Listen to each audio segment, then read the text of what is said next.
ഇന്ന് കോവിഡ് സ്ഥിരീകരിച്ചവരുടെ എണ്ണം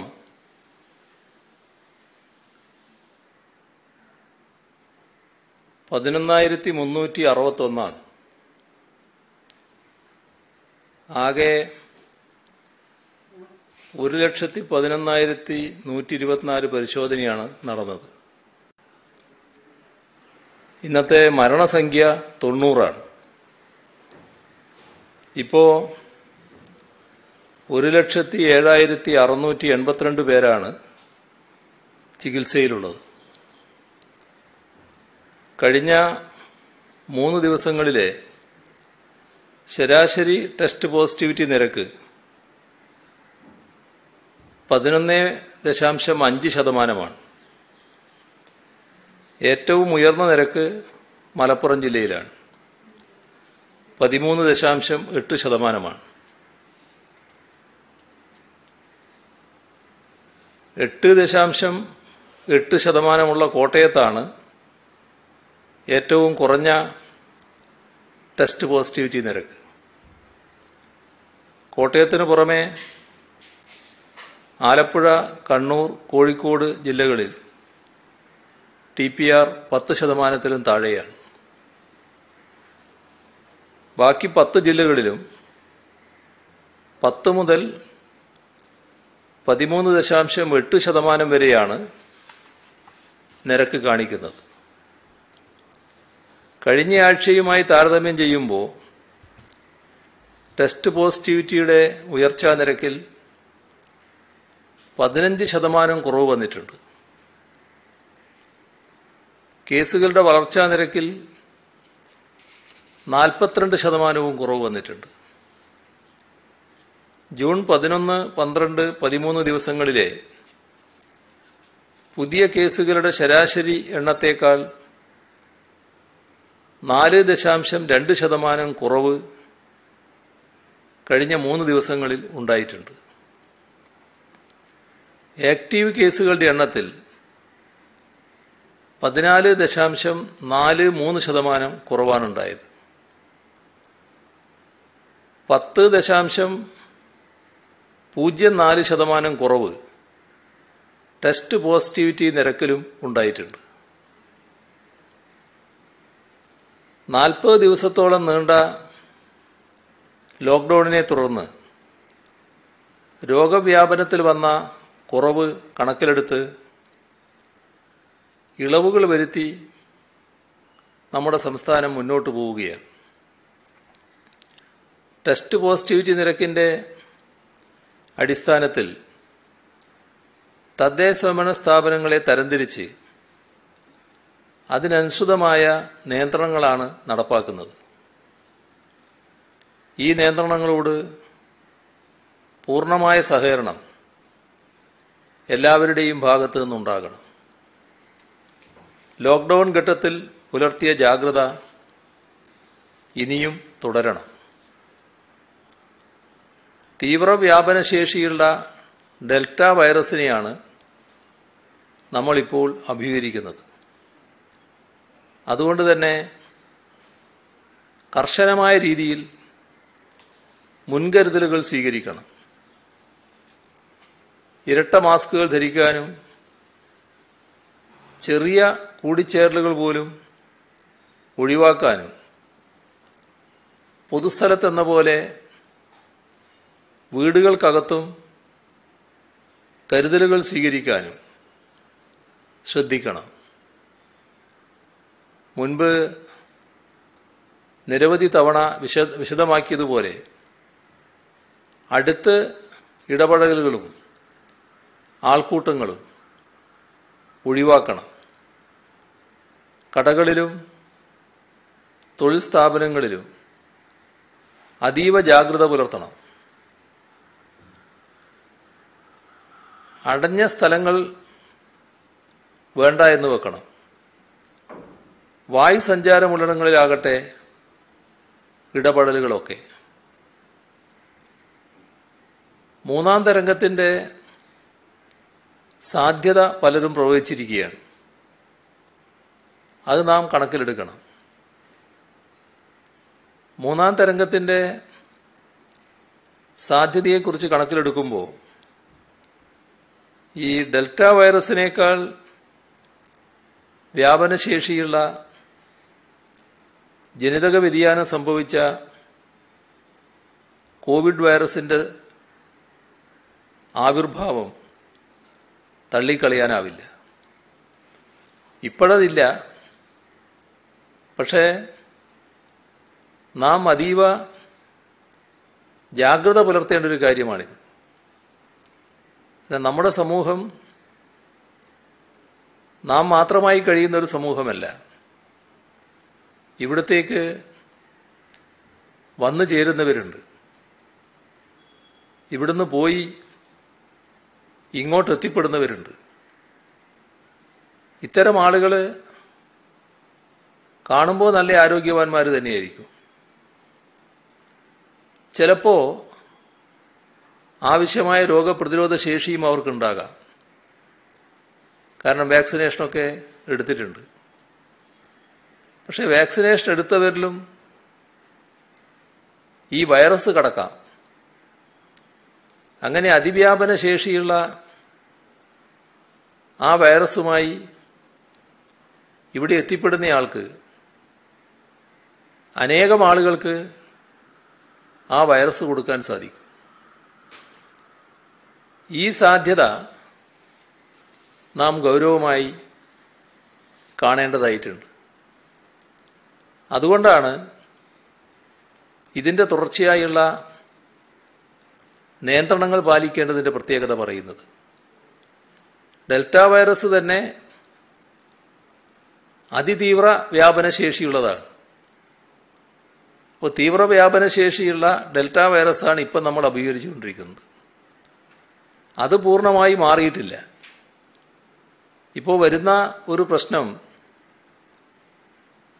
test positivity നിരക്ക് 8% താഴെയായവർ, അതേപോലെ തന്നെ അത്തരം പ്രദേശങ്ങൾ 8%-നും 20%-നും ഇടയിലുള്ളവർ, അത്തരം പ്രദേശങ്ങളിലൊക്കെ നല്ല ഇളവുകളാണ് ഇപ്പോൾ നൽകിയിട്ടുള്ളത്. അപ്പോൾ അവിടങ്ങളിൽ വസിക്കുന്നവർ ഈ പ്രശ്നം ഇനി ഇവിടെ ഇല്ല എന്നൊരു ബോധത്തിൽ ചിലരെത്തുന്നുണ്ട്.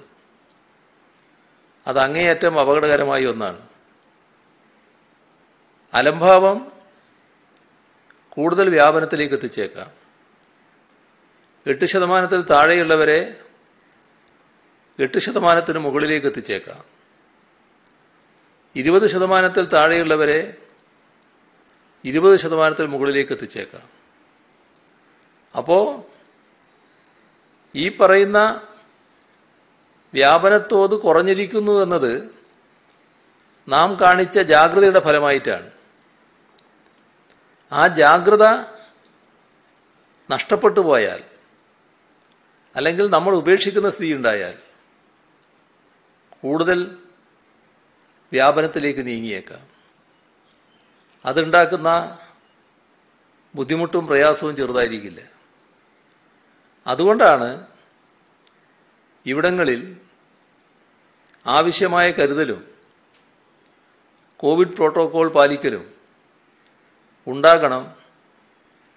അതിലൊരു വിട്ടുവീഴ്ചയും അനുവദിക്കാനാവില്ല എന്നത് ആവർത്തിച്ച് പറയുന്നത്. അപ്പോൾ നമ്മുടെ നിയന്ത്രണങ്ങൾ നാം തന്നെ പാലിച്ചുകൊണ്ട് വിട്ടുവീഴ്ചയില്ലാതെ മുന്നോട്ട് പോവുക എന്താണ് വേണ്ടത്. അതിലൂടെയാണ് ഈ രണ്ടാം തരംഗത്തെ കൂടുതൽ നല്ല രീതിയിൽ കുറച്ചു കൊണ്ടുവരാനും മൂന്നാം തരംഗത്തെ പ്രതിരോധിക്കാനും കഴിയുക എന്നത് നാം എല്ലാവരും ഉൾക്കൊള്ളേണ്ട കാര്യമാണ്. മൂന്നാം തരംഗത്തെക്കുറിച്ച് വിവിധ തരത്തിലുള്ള അഭിപ്രായങ്ങൾ ആരോഗ്യമേഖലയിലെ വിദഗ്ധരിൽ നിന്നും ഉണ്ടാകുന്നുണ്ട്. അത്തരം ചർച്ചകൾ, പഠനങ്ങൾ സസൂക്ഷ്മം നിരീക്ഷിച്ചുകൊണ്ട് ഏറ്റവും മോശമായ സാഹചര്യത്തെ നേരിടാൻ ആവശ്യമായ തയ്യാറെടുപ്പ് തന്നെയാണ് സർക്കാർ നടത്തുന്നത്. ഒരു തരത്തിലുള്ള അലംഭാവവും ഈ കാര്യത്തിൽ ഉണ്ടാകില്ല. കുട്ടികളുടെ വാക്സിനുമായി ബന്ധപ്പെട്ടുള്ള പരീക്ഷണങ്ങൾ വിജയകരമായി മുന്നോട്ടു പോകുന്നുവെന്ന വാർത്തകൾ വലിയ പ്രത്യാശ നൽകുന്നതാണ്. 12 മുതൽ 18 വയസ്സ് വരെയുള്ളവർക്ക് വേണ്ട വാക്സിനേഷൻ അധികം വൈകാതെ ലഭ്യമായേക്കാം. അമേരിക്കയിൽ ആ പ്രായപരിധിയിൽപ്പെട്ട കുട്ടികൾക്ക് വാക്സിനേഷൻ നൽകിത്തുടങ്ങിയെന്നാണ് അറിയാൻ കഴിയുന്നത്. കേരളത്തിൽ ഏകദേശം 40% പേർക്ക് ആദ്യത്തെ ഡോസ് വാക്സിൻ ഇതുവരെ നൽകാൻ സാധിച്ചു. ഇത് ആശ്വാസകരമായ കാര്യമാണ്. വാക്സിൻ ലഭ്യമാകുന്ന മുറക്ക് ത്വരിതഗതിയിൽ അതിൻ്റെ വിതരണം നമ്മൾ നടത്തുന്നുണ്ട്. നല്ല കാര്യക്ഷമതയോടെ തന്നെയാണ് വാക്സിൻ വിതരണം നമുക്ക് നടത്താൻ കഴിഞ്ഞിട്ടുള്ളത്. അതുകൊണ്ടാണ് ഇന്ത്യയിൽ തന്നെ മറ്റൊരിടത്തുമില്ലാത്ത വിധം ഒട്ടും തന്നെ പാഴായി പോകാതെ വാക്സിൻ വിതരണം ചെയ്യാൻ നമുക്ക് കഴിഞ്ഞത്. വാക്സിനേഷൻ കൂടുതൽ വേഗത്തിൽ മുന്നോട്ട് കൊണ്ടുപോകാൻ ആവശ്യമായ പ്രവർത്തനങ്ങളാണ് സർക്കാർ നടത്തുന്നത്. അതേസമയം വാക്സിൻ കേന്ദ്രങ്ങളിലെ തിരക്കൊഴിവാക്കാനും നാം ശ്രദ്ധിക്കേണ്ടതുണ്ട്. വാക്സിൻ കേന്ദ്രങ്ങൾ രോഗവ്യാപനത്തിൻ്റെ കേന്ദ്രങ്ങളായി മാറരുത്. അധികൃതരും ജനങ്ങളും ഇക്കാര്യത്തിൽ ഒരുപോലെ ഉത്തരവാദിത്വത്തോടെ പെരുമാറണം. വാക്സിൻ ലഭിക്കുന്നില്ല എന്ന ഭീതിയോടെ ആരും കഴിയേണ്ടതില്ല. വാക്സിൻ ലഭ്യമാകുന്നതിനനുസരിച്ച് ഒട്ടും താമസിപ്പിക്കാതെ അത് വിതരണം ചെയ്യാനുള്ള ക്രമീകരണങ്ങളെല്ലാം സജ്ജമാണ്. എല്ലാവർക്കും വാക്സിൻ ലഭ്യമാക്കുക തന്നെ ചെയ്യും.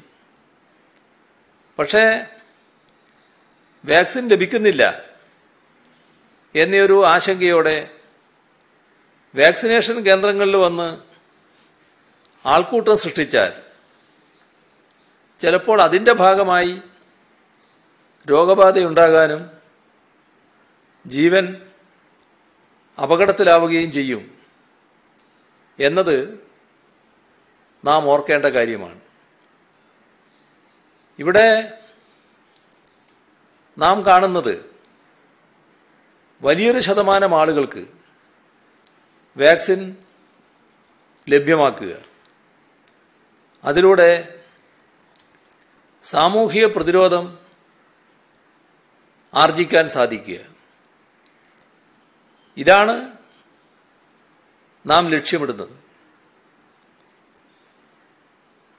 ബ്ലാക്ക് ഫംഗസ് അല്ലെങ്കിൽ മ്യൂക്കർ മൈക്കോസിസ് റിപ്പോർട്ട് ചെയ്യപ്പെട്ടതിനനുസരിച്ച് ഇതുവരെ 73 കേസുകളാണ്. അതിൽ 50 പേരാണ് ഇപ്പോഴും ചികിത്സയിലുള്ളത്. 8 പേർ രോഗമുക്തരായി, 15 പേർ മരണപ്പെട്ടുപോയി. സർക്കാർ ആശുപത്രികളിൽ നിലവിലുള്ളത് 3040 ICU കിടക്കകളാണ്. അതിൽ 1137 കിടക്കകൾ കോവിഡ് രോഗികളുടെയും 736 കിടക്കകൾ കോവിഡേതര രോഗികളുടെയും ചികിത്സക്കായി ഉപയോഗിക്കുകയാണ്. സർക്കാർ ആശുപത്രികളിലെ 63.6% ICU കിടക്കകളാണ് ഇപ്പോൾ ഉള്ളത്. ഇവിടെ 7468 ICU ബെഡുകളിൽ 1090 എണ്ണമാണ് കോവിഡ് രോഗികളുടെ ചികിത്സക്കായി ഉപയോഗിക്കുന്നത്. സർക്കാർ ആശുപത്രികളിൽ നിലവിലുള്ള ആകെ വെന്റിലേറ്ററുകളുടെ എണ്ണം 2293 അതിൽ 611 വെന്റിലേറ്ററുകൾ കോവിഡ് രോഗികളുടെ ചികിത്സക്കായി ഉപയോഗിക്കുന്നുണ്ട്. 163 കോവിഡേതര രോഗികളുടെ ചികിത്സക്കായാണ് ഉപയോഗിക്കുന്നത്. സർക്കാർ ആശുപത്രികളിലെ മൊത്തം വെന്റിലേറ്ററുകളുടെ 33.8% ഉപയോഗത്തിലുള്ളത്. സ്വകാര്യ ആശുപത്രികളിലെ 2432 വെന്റിലേറ്ററുകളിൽ 508 നിലവിൽ കോവിഡ് ചികിത്സക്കായി ഉപയോഗിക്കുന്നത്. കോവിഡ് വ്യാപനം വന്നപ്പോൾ പല ആശുപത്രികളിലും കോവിഡ് ചികിത്സക്ക് പ്രാമുഖ്യം നൽകിയിട്ടുണ്ട്. ചിലത് പൂർണ്ണമായും കോവിഡ് ചികിത്സക്ക് ഉപയോഗിച്ചിട്ടുമുണ്ട്. ഇത് കോവിഡ് ഇതര രോഗങ്ങൾ ചികിത്സിക്കുന്നതിന് പ്രയാസമുണ്ടാക്കിയെന്നത് വസ്തുതയാണ്. ഈ കാര്യം സർക്കാർ ഗൗരവമായി പരിഗണിച്ചിട്ടുണ്ട്. ഇപ്പോൾ ആശ്വാസകരമായൊരു അന്തരീക്ഷത്തിലേക്ക് നീങ്ങുന്നുവെന്ന് കാണുമ്പോൾ മെഡിക്കൽ കോളേജ് ആശുപത്രികളടക്കം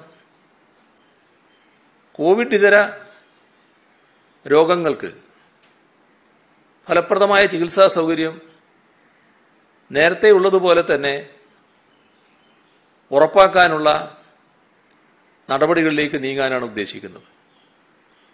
അതിനാവശ്യമായ സജ്ജീകരണങ്ങൾ ഒരുക്കാൻ ആരോഗ്യവകുപ്പിന് നിർദ്ദേശം നൽകിയിട്ടുണ്ട്. മൂന്നാം തരംഗം ഉണ്ടാകുകയാണെങ്കിൽ കുട്ടികളുടെ വിദഗ്ധ ചികിത്സ ഉറപ്പാക്കുന്നതിന് പീഡിയാട്രിക് കെയർ സൗകര്യങ്ങൾ ശക്തിപ്പെടുത്തുന്നത് നേരത്തെ തന്നെ പറഞ്ഞിട്ടുള്ള കാര്യമാണ്. അപ്പോൾ മുതിർന്നവർക്കുള്ള സൗകര്യങ്ങൾ ഒരുക്കുന്നതോടൊപ്പം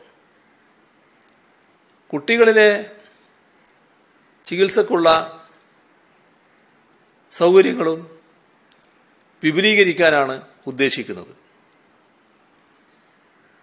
മെഡിക്കൽ കോളേജ് ആശുപത്രികളിൽ നേരത്തെ തന്നെ ചെയ്യാൻ പോകുന്ന സൗകര്യങ്ങളെക്കുറിച്ച്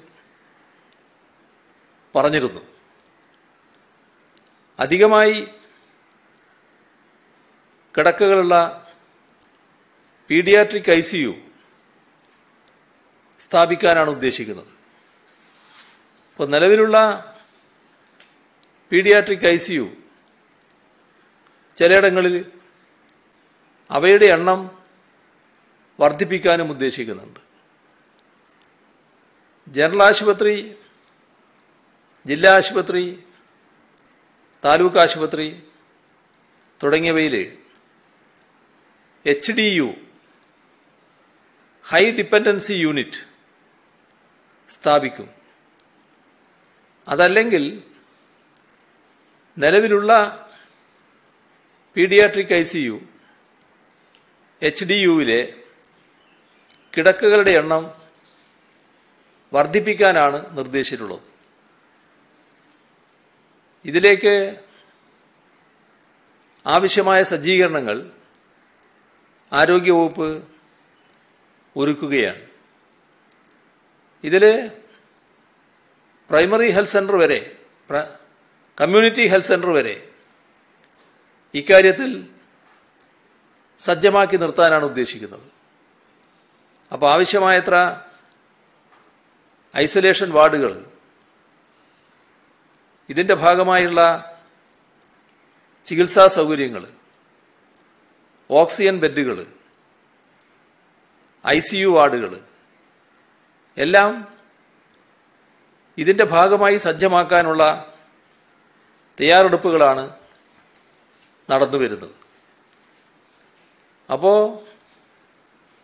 കുട്ടികൾക്ക് ഇതുമായി ബന്ധപ്പെട്ട് കൂടുതലായി എന്തെങ്കിലും അപകടം സംഭവിക്കുമെന്ന ആശങ്കയിൽ നമ്മുടെ സമൂഹം കഴിയേണ്ടതില്ല. ഇത്തരത്തിലുള്ള ഏതൊരു സാഹചര്യത്തെയും നേരിടാനുള്ള സജ്ജീകരണങ്ങളാണ് നാം ഫലപ്രദമായി തന്നെ നടത്തുന്നത്. നേരത്തെ തന്നെ അതുമായി ബന്ധപ്പെട്ട കാര്യങ്ങൾ വിശദമാക്കിയതുകൊണ്ട് വീണ്ടും അതിൻ്റെ വിശദാംശങ്ങളിലേക്ക് ഇപ്പോൾ കടക്കുന്നില്ല. ഇപ്പം നമ്മുടെ സംസ്ഥാനത്തെടുത്താൽ തിരുവനന്തപുരം ജില്ല ടെസ്റ്റ് പോസിറ്റിവിറ്റി നിരക്ക് നല്ലതുപോലെ വർദ്ധിച്ചൊരു ജില്ലയായിരുന്നു. എന്നാൽ ഈ ഒരാഴ്ച പരിശോധിച്ചാൽ TPR ഗണ്യമായ കുറവ് കാണുന്നുണ്ട്. പക്ഷേ ഒരു പ്രത്യേകത കാണുന്നത് തലസ്ഥാന നഗരിയിൽ വല്ലാത്ത തിരക്ക് കാണുന്നുണ്ട്. ആൾക്കൂട്ടം പലയിടത്തും ഉണ്ടാകുന്നുണ്ട്. അത് നഗരത്തിലുമുണ്ട്, നഗരത്തിൻ്റെ ഉൾഭാഗങ്ങളിലുമുണ്ട്. അപ്പം ഇത്തരം കാര്യങ്ങളിൽ പൊതുവിലെല്ലാവരും ജാഗ്രത പാലിച്ചു പോകണം. ജില്ലയിലെ 30% കൂടുതൽ ടെസ്റ്റ് പോസിറ്റിവിറ്റി നിരക്കുള്ള, അതാണ് D കാറ്റഗറി. അവിടെ 6 തദ്ദേശ സ്ഥാപനങ്ങളാണ്. അവിടെയാണ് ട്രിപ്പിൾ ലോക്ക്ഡൗൺ. അപ്പോൾ അതിന് സമാനമായ നിയന്ത്രണങ്ങളും ഈ 6 തദ്ദേശ സ്വയംഭരണ സ്ഥാപനങ്ങളിൽ ഏർപ്പെടുത്തിയിട്ടുണ്ട്. ഇവിടെ C കാറ്റഗറിയിൽ 38 തദ്ദേശ സ്ഥാപനങ്ങളാണ്. അത് 20-ന് മേലെയുള്ളതാണ്. 20 മുതൽ 30 വരെയുള്ളതാണ്. എന്നാൽ B കാറ്റഗറിയിൽ തിരുവനന്തപുരം കോർപ്പറേഷൻ അടക്കം 31 തദ്ദേശ സ്വയംഭരണ സ്ഥാപനങ്ങളാണ്. അത് 8 മുതൽ 20 വരെയുള്ളതാണ്. 8% താഴെയുള്ള A കാറ്റഗറി, അതിൽ 3 തദ്ദേശ സ്വയംഭരണ സ്ഥാപനങ്ങളാണ് തിരുവനന്തപുരം ജില്ലയിലുള്ളത്. കൊല്ലം ജില്ലയിൽ പുനലൂർ താലൂക്ക് ആശുപത്രിയിൽ കോവിഡ്, ഹൈപ്പറൈറ്റിസ്, HIV രോഗികൾക്കായി പോസിറ്റീവ് ഡയാലിസിസ് യൂണിറ്റ് സജ്ജമാക്കിയിട്ടുണ്ട്. പ്ലാന്റേഷൻ കോർപ്പറേഷൻ മേഖലയിലെ ലയങ്ങളിൽ താമസിച്ചിരുന്ന മുഴുവൻ രോഗബാധിതരെയും DCCകളിലേക്ക് മാറ്റി താമസിപ്പിച്ചിട്ടുമുണ്ട്.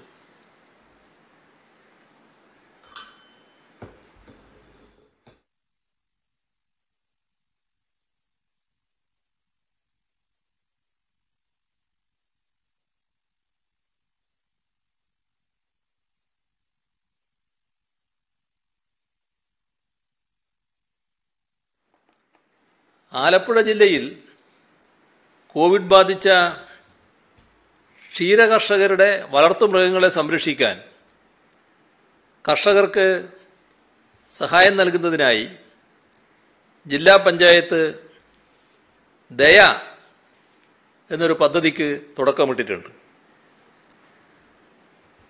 കോവിഡ് സാഹചര്യത്തിൽ മാനസിക സംഘർഷം അനുഭവിക്കുന്നവരെ കണ്ടെത്തി പരിചരണം ലഭ്യമാക്കുന്നതിനുള്ള പ്രത്യേക പദ്ധതിയായ ഒറ്റക്കല്ല കൂടെയുണ്ട് കോട്ടയം നാളെ തുടങ്ങുകയാണ്.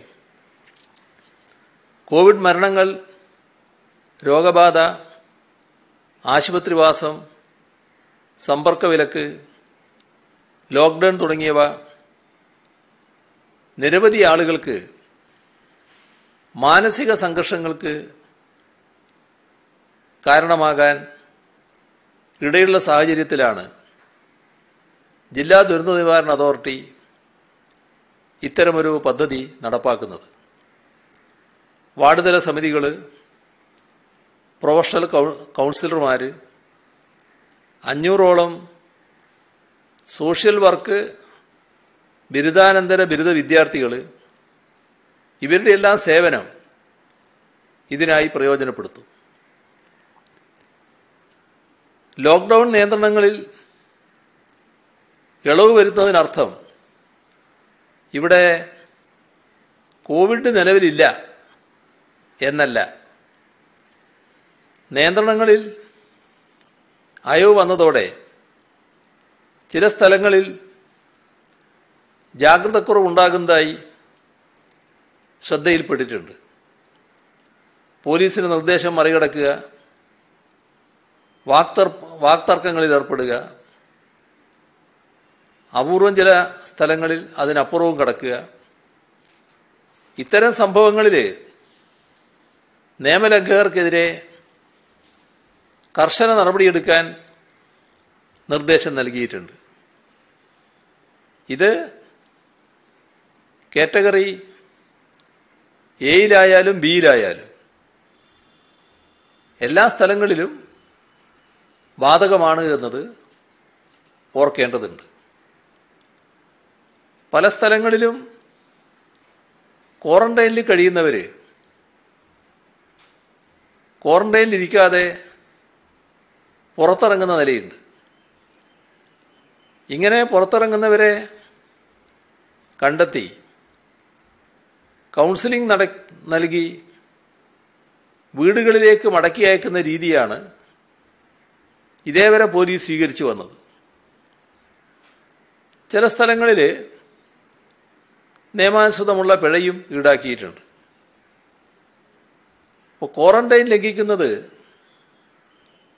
രോഗവ്യാപനം വർദ്ധിക്കുന്നതിനിടയാക്കും. അപ്പം അത്തരത്തിൽ നിയമലംഘനം നടത്തുന്നവർക്കെതിരെ പകർച്ചവ്യാധി നിയമം, ഡിസാസ്റ്റർ മാനേജ്മെന്റ് ആക്ട് ഇവയെല്ലാം അനുസരിച്ചുള്ള പ്രോസിക്യൂഷൻ നടപടി സ്വീകരിക്കാൻ പോലീസിന് നിർദ്ദേശം നൽകിയിട്ടുണ്ട്. കോവിഡ് അല്ലാത്ത രോഗങ്ങൾക്കുള്ള ചികിത്സ എല്ലാ രംഗത്തും ആരംഭിച്ചു വന്ന ഘട്ടത്തിലാണ് രണ്ടാം തരംഗം വന്നത്. അതുകൊണ്ടാണ് വീണ്ടും കോവിഡ് ചികിത്സയിലേക്ക് നമുക്ക് മാറേണ്ടി വന്നത്. നേരത്തെ പറഞ്ഞതുപോലെ ഇനി നോൺ കോവിഡ് ചികിത്സ ആവശ്യമായ രീതിയിൽ ആരംഭിക്കുക തന്നെ വേണം. ഇതിൻ്റെ ഭാഗമായി മുഴുവൻ മെഡിക്കൽ വിദ്യാർത്ഥികളെയും ഡോക്ടർമാരെയും ഇതിനകം തന്നെ വാക്സിനേറ്റ് ചെയ്തിട്ടുണ്ട്. PG വിദ്യാർത്ഥികൾ, ഹൗസ് സർജന്മാർ എന്നിവർ ഇപ്പോൾ കോവിഡ് ഡ്യൂട്ടിയുടെ ഭാഗമായി പലയിടങ്ങളിലാണ്. അവരുടെ കോഴ്സ് പൂർത്തിയാക്കേണ്ടതുണ്ട്, പഠനം പൂർത്തിയാക്കണം. എങ്കിൽ മാത്രമേ അവരുടെ സേവനം ചികിത്സാരംഗത്ത് പൂർണ്ണതോതിൽ ഭാവിയിൽ ഉപയോഗിക്കാനാവും. അത് കണ്ടുകൊണ്ടുള്ള നടപടികൾ സ്വീകരിക്കാനാണ് ഉദ്ദേശിക്കുന്നത്. ബാങ്കുകളിൽ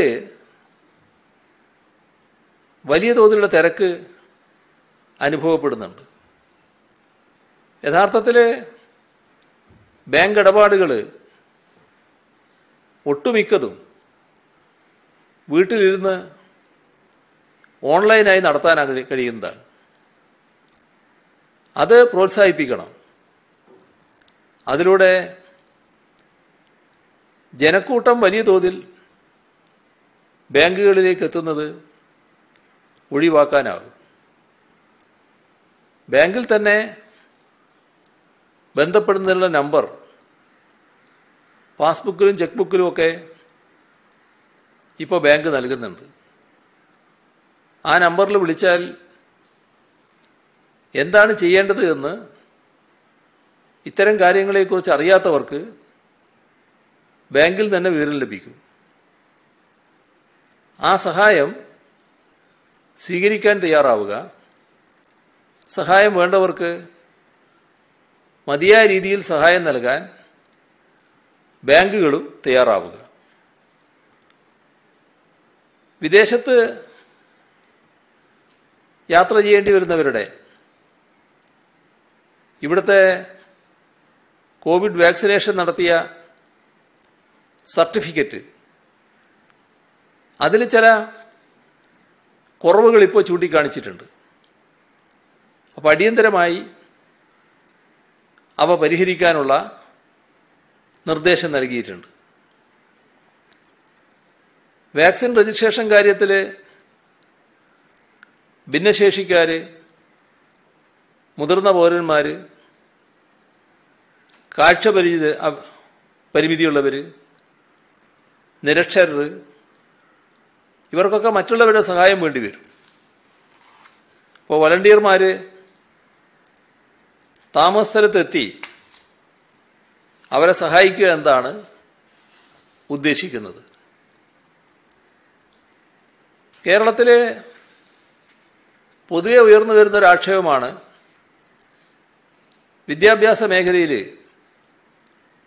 ഫീസ് അടച്ചില്ല എന്ന പേരിൽ ഓൺലൈൻ ക്ലാസ്സിൽ പ്രവേശിപ്പിക്കാത്ത സംഭവങ്ങൾ ഉണ്ടാകുന്നു എന്നത്. അക്കാര്യത്തിൽ ഇടപെട്ട് ഇത്തരം വിദ്യാഭ്യാസ സ്ഥാപനങ്ങൾക്കെതിരെ പൊതുവിദ്യാഭ്യാസ വകുപ്പ് കർശനമായ നടപടിയെടുക്കണമെന്ന് നിർദ്ദേശം നൽകിയിട്ടുണ്ട്.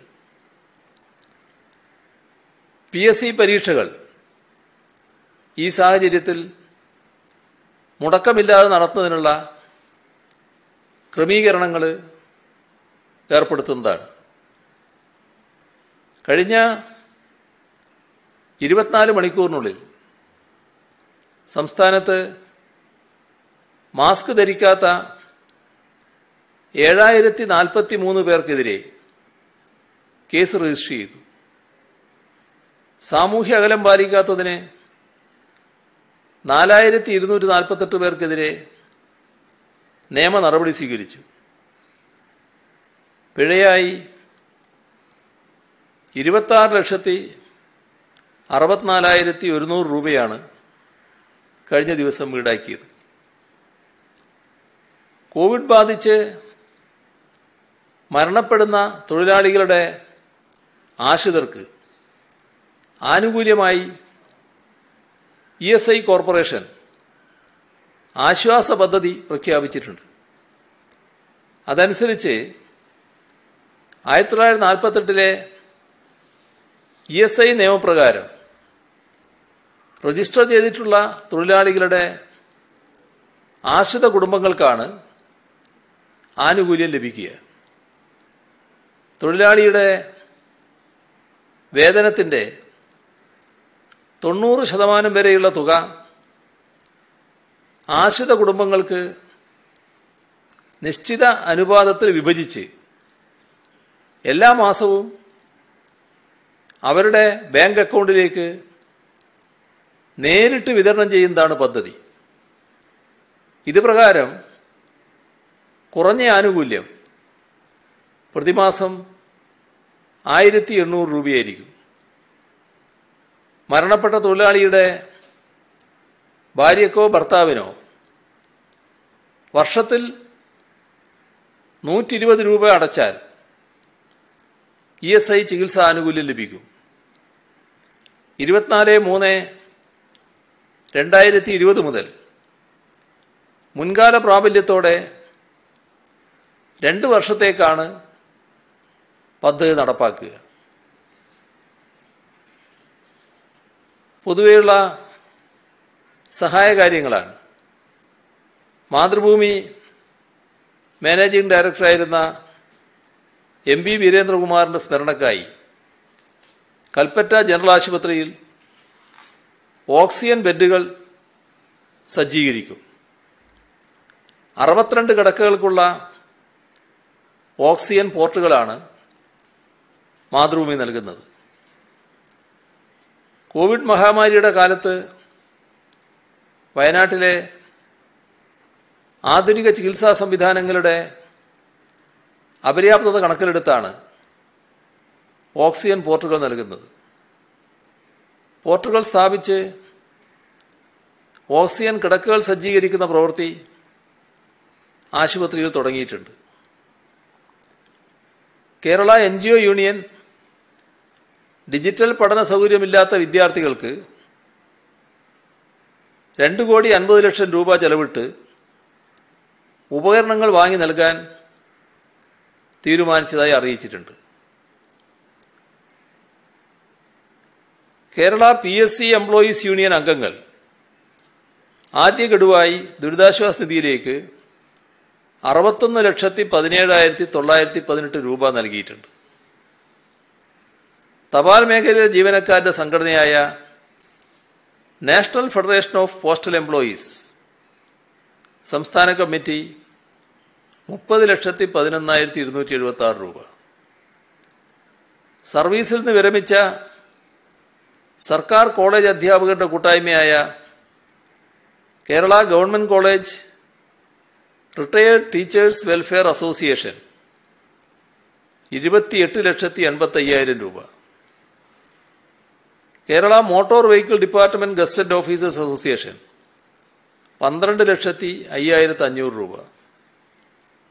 സംസ്ഥാനത്തെ പൊതുമേഖലാ സ്വയംഭരണ സ്ഥാപനങ്ങളിലെ ഓഫീസർമാരുടെ സംഘടന സ്പാറ്റോ 12 ലക്ഷം രൂപ.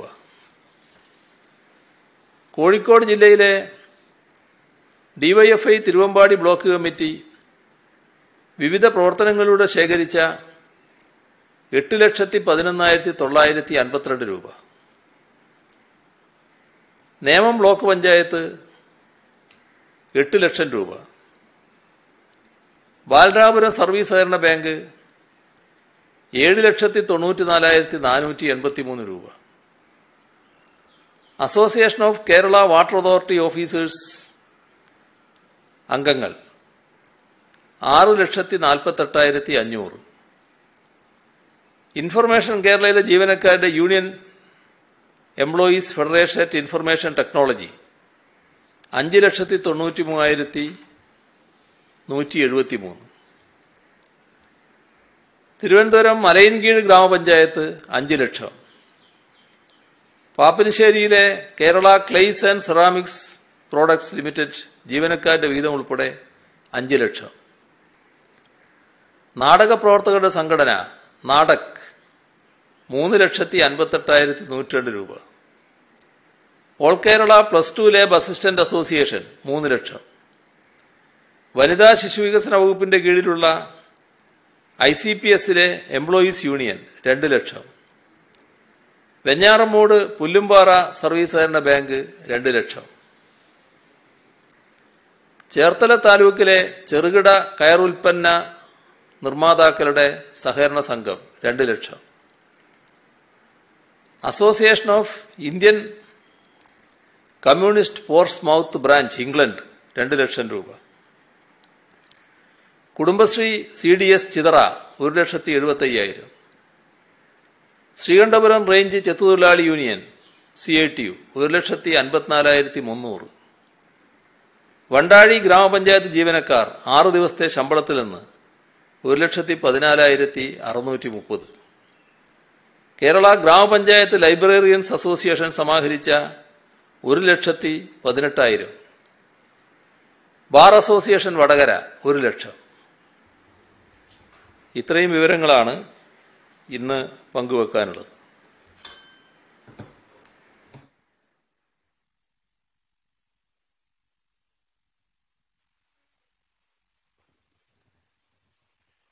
CMA ഇളവുകൾ പ്രഖ്യാപിക്കുമ്പോൾ ഈ ആരാധനാലയങ്ങൾ തുറക്കണമെന്ന ആവശ്യം പല കോണുകളിൽ നിന്ന് ഉയർന്നു വരുന്നുണ്ട്. ഇന്നിപ്പോൾ KPCC അധ്യക്ഷൻ അടക്കമുള്ളവർ ആരാധനാലയങ്ങൾ തുറക്കണമെന്ന് ആവശ്യപ്പെട്ടിട്ടുണ്ട്. അതുപോലെ തന്നെ രണ്ടാമത്തെ കാര്യം, ബാർബർ ഷോപ്പുകൾ തുറക്കാൻ അനുമതി നൽകി, ബ്യൂട്ടി പാർലർ തുറക്കാൻ അനുമതിയില്ല. പക്ഷെ അവിടെ മുടി വെട്ടാനുള്ള അനുമതി കൊടുക്കുമോ എന്ന് അവരുടെ സംഘടന ചോദിക്കുന്നുണ്ട്. വേറെ ഫേഷ്യൽ അടക്കം ഒന്നുമില്ലാതെ മുടി വെട്ടാൻ മാത്രം അനുമതി കൊടുക്കുമോ എന്ന് ചോദിക്കുന്നുണ്ട്. ഇതില് ആരാധനാലയങ്ങള് ഏറ്റവും നല്ല സാഹചര്യം വരുമ്പോൾ ആദ്യം തന്നെ തുറക്കാമെന്നുള്ളത് തന്നെയാണ് ഗവൺമെന്റ് കാണുന്നത്. ഇപ്പോഴത്തെ അവസ്ഥ നല്ല രീതിയിൽ ഈ രോഗവ്യാപന തോത് കുറഞ്ഞു വരുന്നതായി കാണുന്നുണ്ട്. അത്തരം കാര്യങ്ങളെക്കുറിച്ച് ഒരാഴ്ച എത്തിയൊരു നിഗമനത്തിലെത്താമെന്നാണ് കണ്ടത്. നേരത്തെ നമ്മൾ പ്രഖ്യാപിക്കുമ്പോൾ തന്നെ കണ്ടിട്ടുള്ള കാര്യം, അടുത്ത ബുധനാഴ്ച വരെയാണ് ഈ പറയുന്ന ഇപ്പോഴത്തെ നില തുടരുന്നത്. അപ്പോൾ ഈ ഒരാഴ്ചക്കാലം ഏതു തരത്തിലാണ് കാര്യങ്ങൾ എന്ന് നോക്കി ആവശ്യമായ ഇളവുകൾ കുറച്ചുകൂടി അനുവദിക്കുന്ന നില സ്വീകരിക്കാമെന്ന് തന്നെയാണ് ഗവൺമെന്റ് കണ്ടിട്ടുള്ളത്. അപ്പോൾ ആ വിലയിരുത്തലിലേക്ക് ഇന്ന് പോയിട്ടില്ല. അത് ബുധനാഴ്ച മുതൽ ചെയ്യാൻ പറ്റുന്ന കാര്യം ചൊവ്വാഴ്ച പരിശോധിച്ച് തീർച്ചപ്പെടുത്തുന്ന നിലയാണ് സ്വീകരിക്കുക. ആരാധനാലയങ്ങൾ പൂർണ്ണമായിട്ട് അടച്ചിടുക എന്നല്ല ഗവൺമെന്റ് ഉദ്ദേശിക്കുന്നത്. ഇതിന് പലതിനും നമ്മൾ നിർബന്ധിതമായതാണല്ലോ. അപ്പോൾ ഏറ്റവും വേഗതയിൽ തുറക്കാൻ പറ്റുന്ന സാഹചര്യം ഉണ്ടാകട്ടെ, അപ്പോൾ അത് തുറക്കുന്ന നില തന്നെ സ്വീകരിക്കും. മറ്റേ ബാർബർ ഷോപ്പിന്റെ ഭാഗമായിട്ടുള്ള കാര്യങ്ങൾ ചെയ്യാമെന്ന് തന്നെയാണ് കാണുന്നത്. ഈ കോവാക്സിന്റെ 2ാം ഡോസ്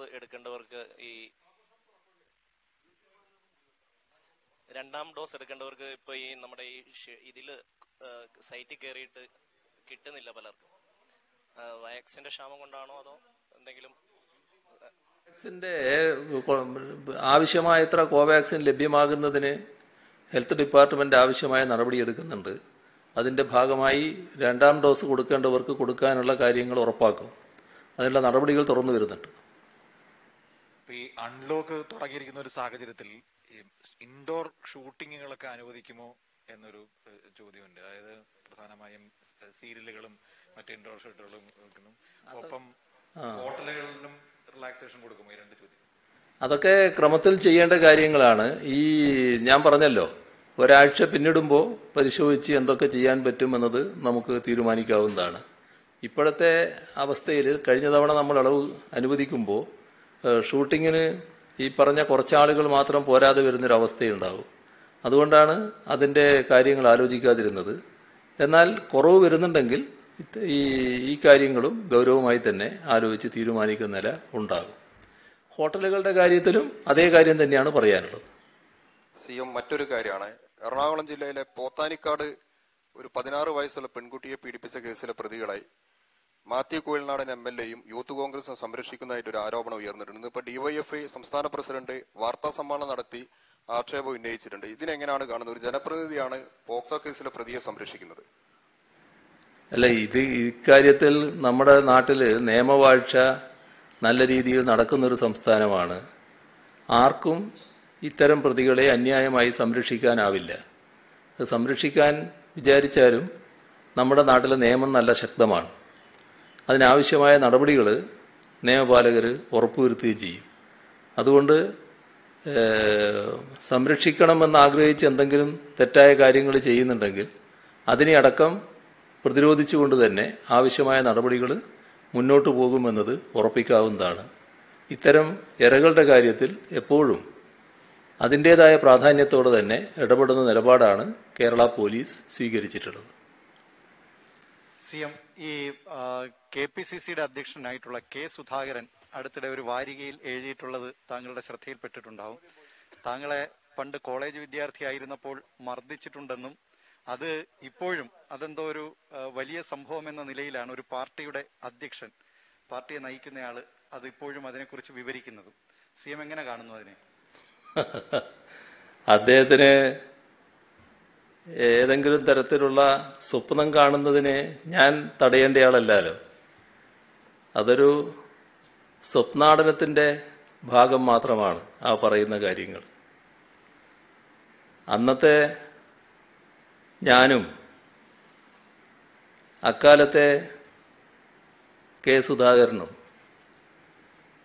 അത് അദ്ദേഹത്തിൻ്റെ ഒരു സ്വപ്നം ഉണ്ടായിട്ടുണ്ടാവും, അല്ലെങ്കിൽ ഒരു മോഹം ഉണ്ടായിട്ടുണ്ടാവും, ഈ പിണറായി വിജയനെ ചവിട്ടി വീഴ്ത്തണമെന്ന്. പക്ഷേ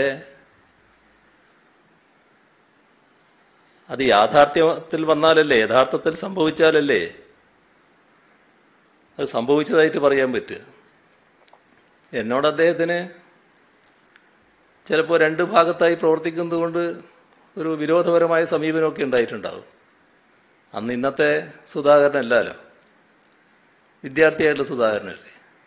അതിൻ്റെ ഭാഗമായി ചിലപ്പോൾ എന്നെ കിട്ടിയാലൊന്ന് തല്ലാമെന്നും വേണമെങ്കിലൊന്ന് ചവിട്ടി വീഴ്ത്താമെന്നൊക്കെ മനസ്സിൽ കണ്ടിട്ടുണ്ടാവും. യഥാർത്ഥത്തിൽ സംഭവിച്ചതെന്താ? ഞാനതിൻ്റെ കാര്യങ്ങളിലേക്കൊന്നും പോകാൻ ആഗ്രഹിക്കുന്ന ഒരാളല്ല. പക്ഷേ ഈ തീർത്തും വസ്തുതാവിരുദ്ധമായ കാര്യങ്ങൾ പറയുമ്പോൾ എങ്ങനെയാണ് പറയാതിരിക്കുക എന്നുള്ളതാണ്. അതുകൊണ്ട് മാത്രം പറയുകയാണ്. ഇപ്പം നേരത്തെ നിങ്ങൾ ഇതല്ലാതെ ചോദ്യം എന്നോട് ചോദിച്ചിരുന്നു, സുധാകരനെ നിങ്ങൾക്ക് നല്ലതുപോലെ അറിയാലോ, എന്താണ് പ്രസിഡന്റ് ആയതിനെ പറ്റിയത്. ഞാൻ അന്ന് പറഞ്ഞ മറുപടി നിങ്ങൾ ശ്രദ്ധിക്കുന്നുണ്ടാവും. ആ പാർട്ടിയാണ് തീരുമാനിക്കേണ്ടത്, ആ പാർട്ടിക്ക് അദ്ദേഹമാണ് KPCC പ്രസിഡന്റ് ആകേണ്ടതെന്ന് തോന്നിയാൽ അദ്ദേഹത്തെ ആക്കുന്നു. അതിനെക്കുറിച്ച് ഞാനെന്ത് അഭിപ്രായം പറയാനാണ്? ഇതാണ് ഞാൻ പറഞ്ഞൊരാശയം വന്നു. അത് സുധാകരനെക്കുറിച്ച് എനിക്ക് അറിയാത്തതുകൊണ്ടല്ല. ഞാനെന്തിനാണ് വേണ്ടാത്ത കാര്യങ്ങൾ വിളിച്ചു പറയേണ്ട കാര്യം? അതുകൊണ്ട് മാത്രമാണ് ഞാൻ പറയാതിരുന്നത്. ഈ പറയുന്ന കാര്യം ആ കാലത്ത് KSFന്റെ ഒരു സംസ്ഥാന ഭാരവാഹിയാണ് ഞാൻ. ഒരു ക്ലാസ് ബഹിഷ്കരണം ആഹ്വാനം ചെയ്തിരുന്നു.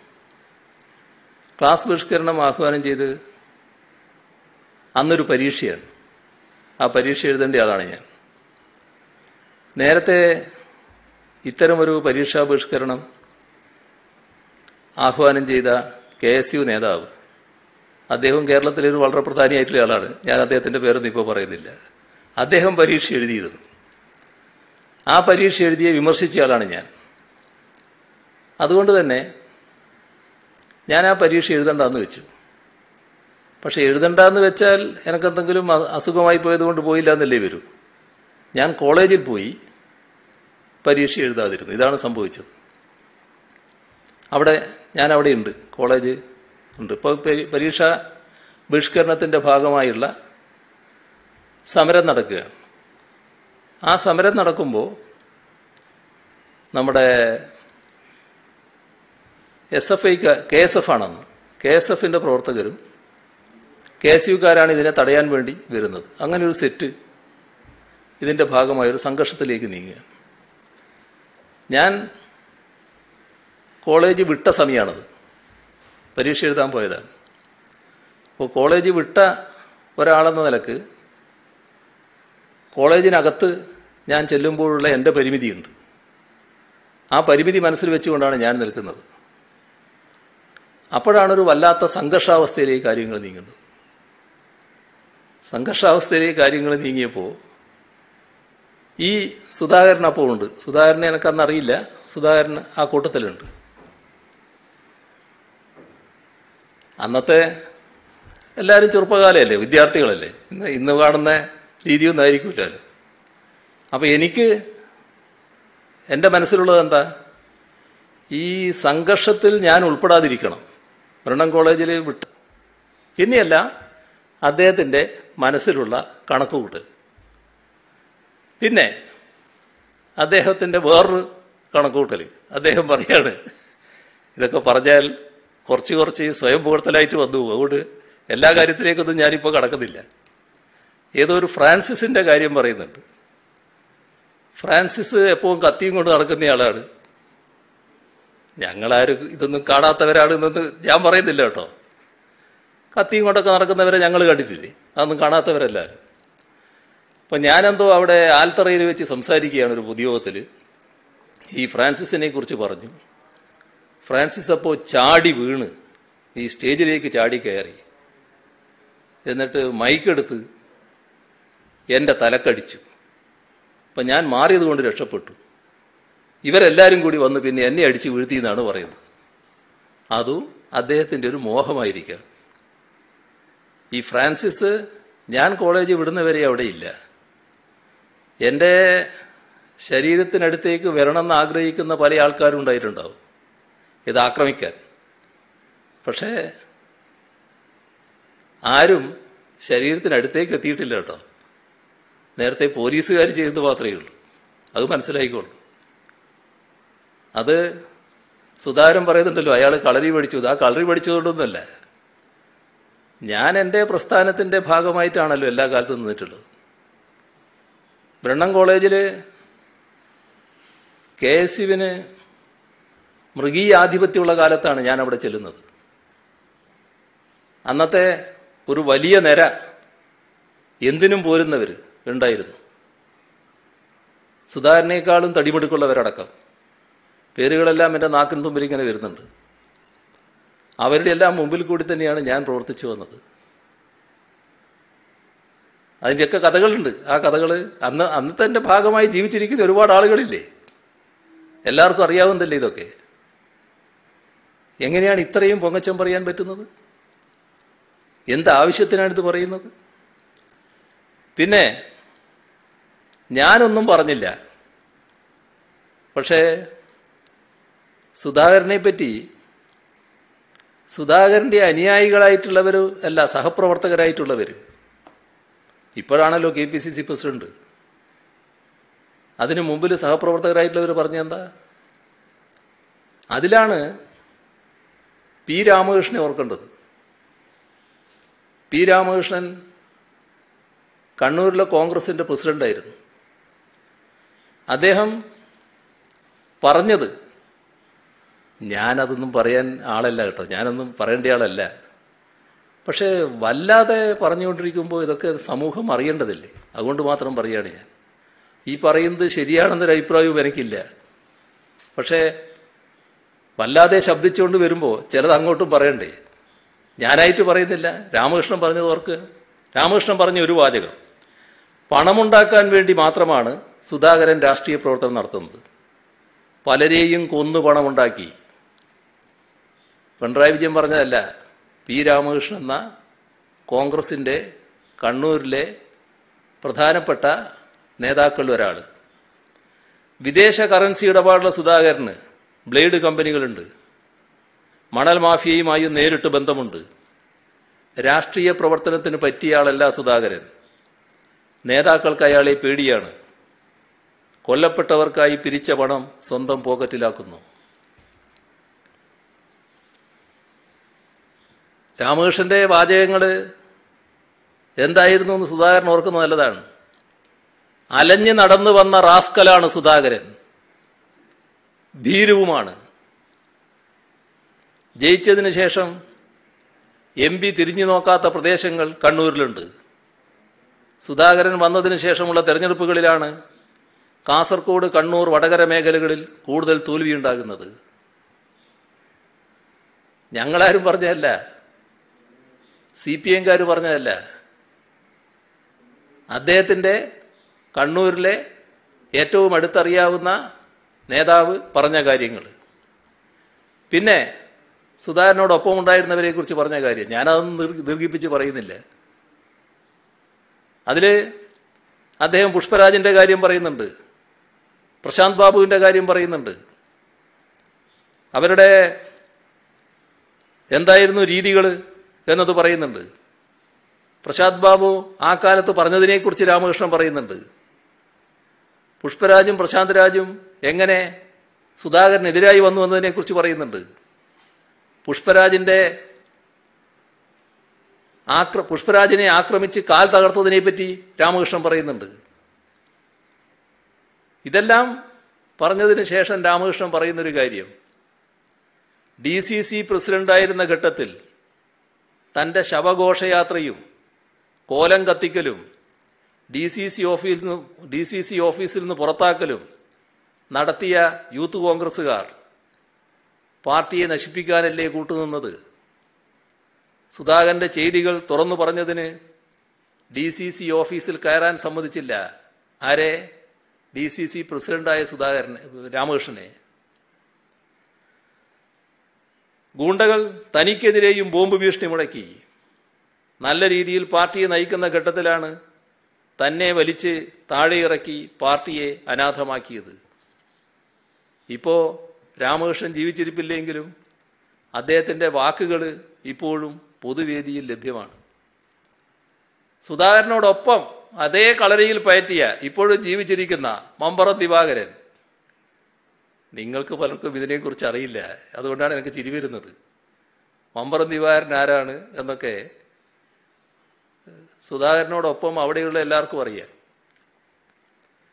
അദ്ദേഹം പറഞ്ഞിട്ടുണ്ട് ഒരു അഭിമുഖം, അത് ഞാൻ ഉദ്ധരിക്കാം. DCC അംഗം പുഷ്പരാജിന്റെ കാൽ ഗൂണ്ടകളെ ഉപയോഗിച്ച് അടിച്ചു തകർത്തതടക്കം ഒരുപാട് സംഭവങ്ങളുണ്ട്. തൻ്റെ പക്കലുള്ള ഫോട്ടോകളും തെളിവുകളും പുറത്തുവിട്ടാൽ കേരളത്തിൽ ഒരു കോൺഗ്രസ് പ്രവർത്തകനും സുധാകരനെ KPCC പ്രസിഡന്റാക്കണമെന്ന് പറയില്ല. എന്നിട്ട് അദ്ദേഹം വെളിപ്പെടുത്തുകയാണ്, ഇവർ രണ്ടാളും ഒരേ ശരീരക്കൂറുകാരായിരുന്നു. പക്ഷേ ദിവാകരൻ വെളിപ്പെടുത്തുകയാണ്, തലശ്ശേരി ഇന്ദിരാഗാന്ധി ആശുപത്രിയിൽ വെച്ച് തന്നെ കൊല്ലാനും ശ്രമം നടന്നതായി ആ ഇന്റർവ്യൂവിൽ ഈ മമ്പറം ദിവാകരൻ വെളിപ്പെടുത്തി. എന്നിട്ട് അദ്ദേഹം ചോദിച്ച കുറേ ചോദ്യങ്ങളുണ്ട്. അദ്ദേഹം ഇപ്പോഴും ജീവിച്ചിരിക്കുന്ന ആളാണല്ലോ. ആ ചോദ്യങ്ങളിൽ ഒന്ന്, DCC ഓഫീസിന് പിരിച്ച കോടികൾ എവിടെ? കണ്ണൂർ DCC ഓഫീസിനും K കരുണാകരൻ സ്മാരക ട്രസ്റ്റിന്റെ പേരിൽ ചെറക്കൽ രാജാസ് സ്കൂൾ വാങ്ങാനും വേണ്ടി പിരിച്ചെടുത്ത കോടികൾ എവിടെ? കണ്ണൂരിൽ DCC ആസ്ഥാനം പുതുക്കിപ്പണിയാൻ പൊളിച്ചിട്ടിട്ട് 9 വർഷമായി. എത്ര തവണ പിരിച്ചിട്ടും കെട്ടിടം ഉയർന്നില്ല. കെട്ടിടം പൂർത്തിയാകാൻ ഇനിയും 30 ലക്ഷം വേണമെന്നാണ് പറയുന്നത്. അപ്പോൾ പലതവണയായി പിരിച്ച പണമെല്ലാം എവിടെ പോയി? ചെറക്കൽ സ്കൂൾ വാങ്ങാൻ സുധാകരന്റെ നേതൃത്വത്തിൽ ഗൾഫിൽ നിന്നുൾപ്പെടെ 30 കോടി രൂപയാണ് പിരിച്ചത്. സ്കൂൾ വാങ്ങിയതുമില്ല. ആ തുക എവിടെ?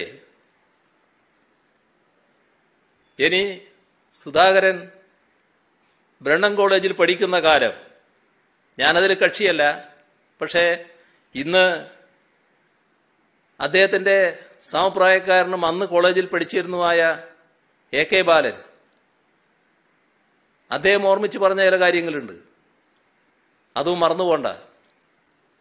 67-69 കാലത്ത് സപ്തകക്ഷി മുന്നണിയിൽ വിദ്യാഭ്യാസ മന്ത്രിയായിരുന്നല്ലോ CH മുഹമ്മദ് കോയ. അദ്ദേഹം ബ്രണ്ണൻ കോളേജ് കമ്മ്യൂണിറ്റി ഹാളിന്റെ ഉദ്ഘാടനം നിർവഹിക്കാൻ പോയി. ആ പുതുക്കിയ ഹാളിന്റെ ഉദ്ഘാടനത്തിന് ഇപ്പം ഞാൻ പോയപ്പോൾ, അതിന്റെ പിന്നീട് പുതുക്കൽ നടന്നു. ആ ഉദ്ഘാടനത്തിന് പോയപ്പോൾ സഖാവ് ബാലൻ എന്നോട്, അന്ന് സഖാവ് ബാലൻ നിയമമന്ത്രിയാണ്, അദ്ദേഹം എന്നോട് പറഞ്ഞു ഈ കാര്യം. ആ ചടങ്ങിൽ പങ്കെടുക്കാൻ വന്നപ്പോൾ CH മുഹമ്മദ് കോയക്കെതിരെ കരിങ്കൊടി കാട്ടി, ചെരിപ്പെറിഞ്ഞു. ആ ചടങ്ങ് അലങ്കോലപ്പെടുത്താൻ ശ്രമിച്ചു. അന്ന് മുഹമ്മദ് കോയക്ക് പിന്തുണ പ്രഖ്യാപിച്ച് മുദ്രാവാക്യം മുഴക്കി ചടങ്ങ് സുഗമമായി നടത്താനായത് അന്നത്തെ ഈ പറഞ്ഞ AK ബാലൻ അടക്കമുള്ള പ്രവർത്തകരുടെ ഇടപെടലിന്റെ ഭാഗമായിട്ടാണ്. ഈ പറയുന്ന വീരവാദം മുഴക്കിയ സുധാകരൻ ആ സംഭവം ഇപ്പൊ മറന്നിട്ടുണ്ടാവില്ലല്ലോ. അർദ്ധനഗ്നനായി ആ കോളേജ് ചുറ്റിപ്പിച്ചില്ലേ അവര്? സുധാകരന്റെ ഈ അതിക്രമത്തെ തടയാൻ വേണ്ടി ഇറങ്ങിയ വിദ്യാർത്ഥികള് നേരെ ഡ്രസ് ഇട്ടുകൊണ്ടായിരുന്നോ നടന്നത് ബ്രണ്ണൻ കോളേജിന്റെ ചുറ്റും സുധാകരൻ? അപ്പോ വെറുതെ വലിയ പൊങ്ങച്ചം പറഞ്ഞതുകൊണ്ട് കാര്യമില്ല. പിന്നെ പല മോഹങ്ങൾ സുധാകരൻ ഉണ്ടായിട്ടുണ്ട്. ഒരു ദിവസം കാലത്ത് എൻ്റെ വീട്ടിൽ സുധാകരൻ്റെ അടുത്തൊരു സുഹൃത്ത്, ഈ മമ്പറം ദിവാകരനെ പോലെ തന്നെയുള്ള മറ്റൊരു സുഹൃത്ത്, ഇവരെല്ലാം ഒരേ കാലത്താണല്ലോ, എൻ്റെ അതേ പ്രായമല്ലെങ്കിലും വലിയ വ്യത്യാസം ഞങ്ങൾ തമ്മിലില്ലാലോ. ആ സുഹൃത്ത് എൻ്റെ അടുത്ത് വരികയാണ്, വീട്ടിൽ വരികയാണ്, നന്ന കാലത്താണ്. അപ്പൊ എനക്കൊരാശ്ചര്യം, ഇതെന്താ കഥ? ഇയാൾ സാധാരണ അങ്ങനെ വരേണ്ട ഒരാളല്ല. അയാൾ വലിയ രാഷ്ട്രീയ ശത്രുവായി നിൽക്കുന്ന ഒരാളാണ്. കണ്ണൂരിൻ്റെ ഒരു രീതിയുണ്ടല്ലോ, അത് വെച്ച് എന്താ വന്നതെന്ന് എനിക്കൊരാശ്ചര്യമായി. അപ്പം അയാൾ തന്നെ തുടങ്ങുകയാണ്, ഇപ്പം അദ്ദേഹം മരിച്ചുപോയി, അതുകൊണ്ട് മാത്രമല്ല, പേര് ഞാൻ പറയുന്നില്ല, അദ്ദേഹം സുധാകരൻ്റെ ഒരു ഫൈനാൻസിയർ കൂടിയായിരുന്നു. അപ്പം അദ്ദേഹം എന്നോട് പറഞ്ഞു, ഞാൻ വന്നതിൽ നിങ്ങൾക്ക് ആശ്ചര്യം ഉണ്ടാവും, ഞാൻ പറഞ്ഞു അതെ അതുണ്ട്, എന്താ നിങ്ങൾ വന്നത്? അത് ഞാൻ പറയാമെന്ന് പറഞ്ഞു. അത് വളരെ രഹസ്യമായിട്ട് പറയേണ്ടതാണ്. ആയിക്കോട്ടെ എന്ന് പറഞ്ഞു. ആ വീട്ടിൽ ഞാൻ മാത്രമേ ഉള്ളൂ. അന്നേരം പറയാണ്, വീട്ടിൽ എൻ്റെ ഭാര്യയും 2 കുഞ്ഞുങ്ങളും ഉണ്ട്. അപ്പോൾ പറയാണ്, നിങ്ങൾ വളരെ ശ്രദ്ധിക്കേണ്ടതുണ്ട്. അപ്പോൾ ഞാൻ ചിരിച്ചു. അത് അല്ല, നിങ്ങൾ ചിരിക്കുക ചെയ്യാതെ എനിക്കറിയാം. അതല്ല ഞാൻ പറയുന്നത്. ഈ സുധാകരൻ ഞങ്ങൾ സുഹൃത്തുക്കളൊക്കെ തന്നെ പക്ഷെ ഒരു വലിയ പ്ലാനുമായിട്ടാണ് നടക്കുന്നത്. ഞാൻ എന്താ, നിങ്ങളെ കുട്ടികളെ തട്ടിക്കൊണ്ടുപോകാനുള്ള പരിപാടിയുണ്ട്. ഞാൻ സുധാകരനോട് പറഞ്ഞിട്ടുണ്ട്. സുധാകരന് ഇവർ വലിയ സുഹൃത്തുക്കളാണ് ഇവർ തമ്മിൽ. ഇത് പഞ്ചാബൊന്നും അല്ല കേട്ടോ, വേണ്ടാത്ത കാര്യത്തിനൊന്നും മെനക്കെടരുത്. അങ്ങനെ വന്നാൽ ഇവിടെ കത്തും, വേണ്ടാത്ത ഒരു പണിയും ചെയ്യരുത് എന്ന് ഞാൻ പറഞ്ഞിട്ടുണ്ട്. പക്ഷെ അവൻ്റെ ഒരു രീതി വെച്ചാൽ എനിക്കൊരു വിശ്വാസം വരുന്നില്ല. അതുകൊണ്ടാണ് നിങ്ങളെ അറിയിക്കുന്നത്. അപ്പം ഞാൻ അയാളെ പേര് വിളിച്ചു. ഞാൻ പറഞ്ഞു, അതേ ഞാനെന്താ അതിൽ ചെയ്യാൻ പറ്റുക? ഇതിപ്പോൾ എനിക്ക് ആരോടെങ്കിലും പറയാൻ പറ്റുമോ? വരുന്നിടത്ത് കാണാം, അത്രയല്ലേ, മറ്റൊന്നും പറയാൻ പറ്റില്ലല്ലോ. നിങ്ങൾ ആലോചിക്കണം, എനിക്ക് എൻ്റെ ഭാര്യയോട് പറയാൻ പറ്റുമോ? പിന്നെ ഭാര്യയ്ക്ക് മനസ്സമാധാനമുണ്ടോ? കുട്ടികളെയും കൊണ്ട് ആ 2 കുട്ടികളുടെയും കൈയും പിടിച്ച് സ്കൂളിൽ പോകുന്ന കാലം അത്. തലശ്ശേരി സെൻറ്റ് ജോസഫിൽ മകൻ പോകുന്നു, മകള് അവിടുത്തെ കോൺവെൻറ്റ് പോകുന്നു. സെൻറ്റ് ജോസഫിൽ ഭാര്യ പഠിപ്പിക്കുന്നു. ആ 2 കുട്ടികളെയും കൈയും പിടിച്ചാണ് ബസ് ഇറങ്ങിയാൽ കൈ പിടിച്ച് പോകേണ്ടത്. ആരോടെങ്കിലും പറയാൻ പറ്റുമോ? ആരോടും ഞാൻ പറയാൻ പോയില്ല, ഒരാളോടും പറഞ്ഞില്ല. ഇതെല്ലാം കടന്നു വന്നതാണ്. മോഹങ്ങൾ പലതുണ്ടായിട്ടുണ്ടാവും. ആ മോഹങ്ങൾ കൊണ്ടൊന്നും വിചാരിക്കുന്നത് പോലെ വിജയനെ വീഴ്ത്താൻ കഴിയില്ല എന്നത് ഇതേവരെയുള്ള സുധാകരന്റെ അനുഭവമാണ്. പിന്നെ രാഷ്ട്രീയ നിലപാട്, അദ്ദേഹം 3 വർഷങ്ങൾക്ക് മുൻപ് പറഞ്ഞ കാര്യമുണ്ട്. ഇപ്പം അവിടെ നിൽക്കുന്നുണ്ടോ എന്ന് എനിക്കറിയില്ല. എന്നാൽ അതിൻ്റെതായ ചില തികട്ടലുകൾ ഇപ്പോഴും വന്നിട്ടുണ്ട്. BJPയുമായി യോജിച്ചു പോകാൻ സാധിക്കുമെന്ന് എനിക്ക് തോന്നിയാൽ ഞാൻ പോകും, അതിൽ തർക്കമെന്താ? ഇപ്പോൾ പറയുന്നു കേരളത്തിലെ മുഖ്യ ശത്രു BJPയാണ് എന്ന്. അല്ല, BJP അല്ല, കേരളത്തിലെ കോൺഗ്രസിന്റെ മുഖ്യ ശത്രു CPIM ആണ് എന്ന്. അതല്ലേ സുധാകരന്റെ വാക്ക്? ഞാനന്ന് പറഞ്ഞല്ലോ നിങ്ങളോട്, എന്താണ് കോൺഗ്രസ് നേതൃത്വത്തിന് പറയാനുള്ളത്. ആരും പറയുന്നത് കേട്ടില്ല. കുറച്ച് നീണ്ടുപോയി, പറയാൻ പാടില്ലാത്ത പല കാര്യങ്ങളും പറഞ്ഞു. അതിലെനിക്ക് ദുഃഖമുണ്ട്. പക്ഷേ പറയാതിരിക്കുന്നത് ഇപ്പോഴെങ്കിലും ഔചിത്യമല്ല എന്നുള്ളത് കൊണ്ട് മാത്രമാണ് ഞാൻ പറഞ്ഞത്. ബാക്കി കാര്യങ്ങൾ നമുക്ക് പിന്നീട് പറയാം.